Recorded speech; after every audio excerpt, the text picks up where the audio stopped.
आपका जीवन धन्य हो जाएगा। बड़ा सुंदर और सरल सूत्र में आपको बता रहा हूं, आपके फेवर की बात बता रहा हूं। महाराज मनु एक दिन राज्यसभा में बैठे थे। चर्चा यहां से प्रारंभ कर रहा हूं। महाराज मनु राज्यसभा की कार्रवाई पूरी करते हैं और उदासीन भाव से सिंहासन से उतर के एकांत में जाकर के रोने लगते हैं। आप कहोगे स्वामी जी, क्या राज्यसभा में महाराज मनु के खिलाफ कोई आवाज उठाई गई थी जो उदास हो गए और एकांत में जाकर रोने लगे? नहीं नहीं नहीं। महाराज मनु के राज्य में प्रजा सुखी थी। महाराज मनु ऐसे धार्मिक राजा हैं कि महाराज मनु के राज्य में प्रजा सुखी थी, प्रजा के अनुकूल वातावरण था, प्रजा आध्यात्मिक वातावरण में जी रही थी, राज्य का विकास भी पर्याप्त हो रहा था, संपूर्ण जनता संतुष्ट थी, किसी भी प्रकार की कोई समस्या नहीं थी। अब बोलो भाई, राजा के राज्य में यदि किसी भी प्रकार की समस्या न हो तो फिर वो राजा प्रशंसा का पात्र है कि नहीं? प्रशंसा का पात्र है। अच्छा, आप विकास चाहते हो कि परिवर्तन चाहते हो? निश्चित रूप से लोग विकास चाहते हैं। और यदि विकास किसी राजा के द्वारा, विकास किसी सरकार के द्वारा मिल रहा हो तो फिर आप लोग यही निश्चय कर लेते हो कि अब नेतृत्व परिवर्तन की कोई आवश्यकता नहीं है, क्योंकि विकास को देख करके आप ऐसा निर्णय लेते हो। सीधी सी बात है, आप व्यक्ति को पसंद नहीं करते हैं, आप व्यक्तित्व को पसंद करते हैं। जिसका स्वच्छ व्यक्तित्व होता है आप उसी को स्वीकार करते हैं। तो महाराज श्री मनु का इतना सुंदर व्यक्तित्व था कि सारी जनता राज्य की महाराज मनु के श्री चरणों में समर्पित है। लेकिन समझ में ये नहीं आ रहा है कि महाराज मनु रो क्यों रहे हैं एकांत में जाके। अब हम मनु जी से पूछ रहे हैं कि आपके राज्य में अमन चैन है, राजा आप बहुत अच्छे हैं, आपकी जनता धार्मिक है, कोई समस्या नहीं है, तो आखिर आप रो क्यों रहे? कारण क्या है रोने का? गोस्वामी तुलसीदास जी महाराज ने पूछा कि महाराज आप रो क्यों रहे हैं? तो महाराज मनु ने रोने का कारण बताया। होए न विषय विराग,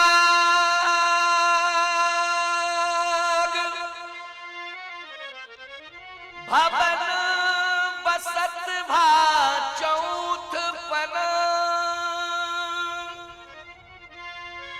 हृदय बहुत दुख लाग, जन्म गए हरि भगति बिन, जन्म गए हरि भगति बिन। बिना भक्ति के, बिना भजन के मेरा जीवन जा रहा है। मैंने अपने जीवन में भजन नहीं कर पाया, मैंने अपने जीवन में भक्ति नहीं कर पाई, इसलिए आज मैं दुखी हूं। सीधी सी बात यह है, समझ रहे हो? आप यदि केवल जीवन में विकास कर रहे हैं और आप भौतिक विकास कर रहे हैं तो निश्चित रूप से आपके जीवन में पूर्णता नहीं है, अपूर्णता है, अधूरापन है। आप कहोगे स्वामी जी सिद्ध करो, तो मैं सिद्ध कर रहा हूं मनु जी के सिद्धांतानुसार। अगर हम सब महाराज मनु की संतान हैं तो मैं आप सबको निर्देशित करना चाहता हूं। ध्यान से सुनना, समझने की कोशिश करना आप सब।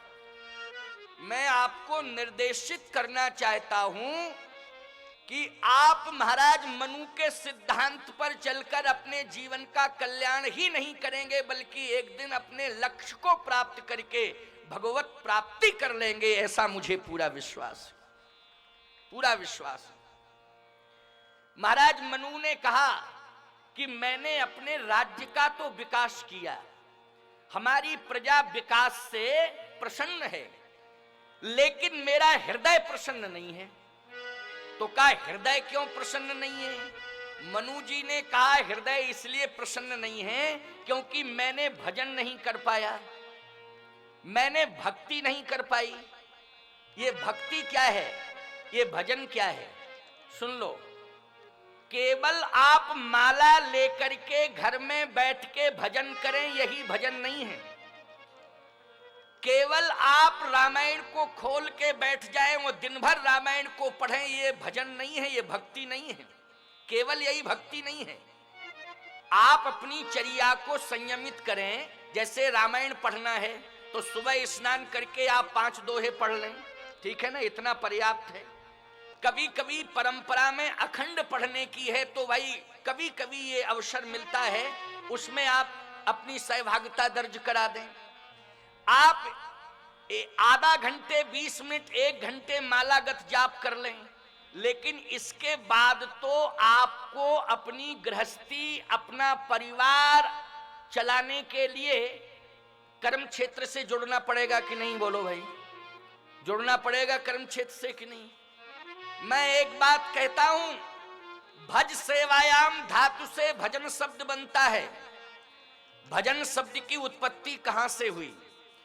भज सेवायाम धातु से भजन शब्द बनता है। माताओं, बहनों, बेटियों, ध्यान से हमारी बात सुनना। हम आपके फेवर की और पक्ष की बात कर रहे हैं और शास्त्र से प्रमाणित करके आपको निर्देशित कर रहे हैं, पूरे अबाल वृद्ध नर नारियों को। भजन किसे कहते हैं? भजन केवल हाथ में माला लेकर के जप करना ही भजन नहीं है। भक्ति मंदिर में आरती पूजन करना ही भक्ति नहीं है। हाथ में माला लेकर के बैठ जाना ही भजन नहीं है। मैं दावे के साथ कहता हूं, चैलेंज के साथ कहता हूं, भज सेवायाम धातु से भजन शब्द बना हुआ है। यदि आप घर गृहस्थी में रह करके परिवार, समाज, राष्ट्र एवं अपने अतिथियों की, संतों की सेवा कर रहे हैं, इससे बड़ा भजन और दुनिया में कोई दूसरा नहीं हो सकता। सेवा ही भजन है। जैसे घर में सास बूढ़ी है तो वो न चल सकती है, न कोई काम कर सकती है। ईमानदारी से बताओ, वो एकांत में बैठ के हाथ में माला लेके दिन भर भजन कर सकती है कि नहीं? अब बहू सोचे कि सास दिन भर माला लेकर के बैठी रहती है, भजन करती रहती है, यही भजन है। और सास के बगल में बहू माला लेके बैठ जाए और दिन भर भजन करे, क्यों भाई? और सास बहू दोनों ही माला लेकर के भजन करें तो भोजन कौन बनाएगा? मतलब जिनका तुम भजन कर रही हो भगवान आके भोजन बनाएंगे, क्यों भाई? वो भगवान आकर के भोजन बनाएं और तुम्हें खिलाएं और तुम्हारे रिश्तेदारों को खिलाएं और तुम दोनों बैठ के भजन करो। मैं आपसे पूछना चाहता हूं, कृषि प्रधान क्षेत्र है ये, बोलो है कि नहीं? आप लोग सब किसान बैठे हो, हम आपसे ये कह दें कि घर का बूढ़ा अगर माला लेकर के भजन कर रहा है तो घर में जितने जवान सदस्य हों वो भी उसके बगल में बैठ करके भजन करें।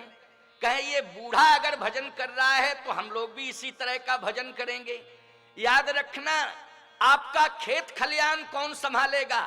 अगर आप पूरे परिवार के साथ 24 घंटे माला लेकर के भजन करने बैठ जाएंगे तो आपके खेत खलियान को कौन संभालेगा? ईमानदारी से बताओ। मैं एक बात कहना चाहता हूं, घर में जो वृद्ध हों वो माला लेकर के भजन करें और घर में जो जवान हों वो अपना खेत खलिहान, घर परिवार को कर्म क्षेत्र से जोड़ करके कर्मवीर बन करके कर्तव्य परायणता को करें तो निश्चित रूप से उनका कर्म ही भजन माना जाएगा। और वृद्धों ने जो भजन किया है निश्चित रूप से वो भजन आशीर्वाद के रूप में लग जाएगा और पूरे परिवार का नहीं पूरे राष्ट्र का कल्याण हो जाएगा। इसलिए भजन करने की विधा अलग अलग है, भजन करने की विधा अलग अलग है। इसलिए सेवा रूपी भजन को आप स्वीकार करें। महाराज मनु कहते हैं कि अभी मैंने सेवा रूपी भजन किया है। कौन सा भजन किया है? जनता को प्रसन्न करने के लिए सेवा रूपी भजन। लेकिन अब हमारी चतुर्थ अवस्था हो गई है, अब हमको किसी तीर्थ में जा करके माला लेकर के भजन करना चाहिए। क्यों भाई, निर्णय सटीक आ गया कि नहीं आ गया? इसलिए महाराज मनु कहते हैं, हो न विषय विराग भवन बसत भा चौथपन, हृदय बहुत दुख लाग, जन्म गए हरि भगति बिन। हृदय में वेदना है कि चतुर्थ अवस्था बीत जाने के बाद भी मैं भजन नहीं कर पा रहा हूं। घर में यदि 80 साल का बूढ़ा खेत में जाकर के हल चलावे, ईमानदारी से बताओ क्या उस खानदान का कल्याण होगा? जल्दी बोलो। यदि 80 साल का बूढ़ा घर का काम करने लग जावे तो क्या उस खानदान का, उस घर का कल्याण होगा? नहीं होगा प्यारे। देश के नौजवानों को चाहिए, समाज के नौजवानों को चाहिए कि जिस बूढ़े माँ बाप ने हमको पाल पोष करके, श्रम करके, पालन पोषण करके इतना बड़ा कर दिया है, अब बुढ़ापे में हम सभी परिवार के नौजवान अपने हाथों से पूरे घर परिवार को संभालेंगे और वृद्ध जनों की सेवा करके हम अपने लक्ष्य को प्राप्त करेंगे। ऐसा संकल्प ले लेना चाहिए नौजवानों को, तभी उनका उद्धार होगा, तभी उनका कल्याण होगा। और आज महाराज मनु ने भी सोच लिया कि हम अपने दायित्व से निवृत्त हो जाएंगे। बुढ़ापे में भी बूढ़ों को चाहिए कि अपने दायित्व से निवृत्त हो जाएं, अपनी संतान को जिम्मेदारी दे दें, स्वयं बुढ़ापे में सारा का सारा भार वहन न करें, नहीं तो जिंदगी बिल्कुल गड़बड़ हो जाएगी।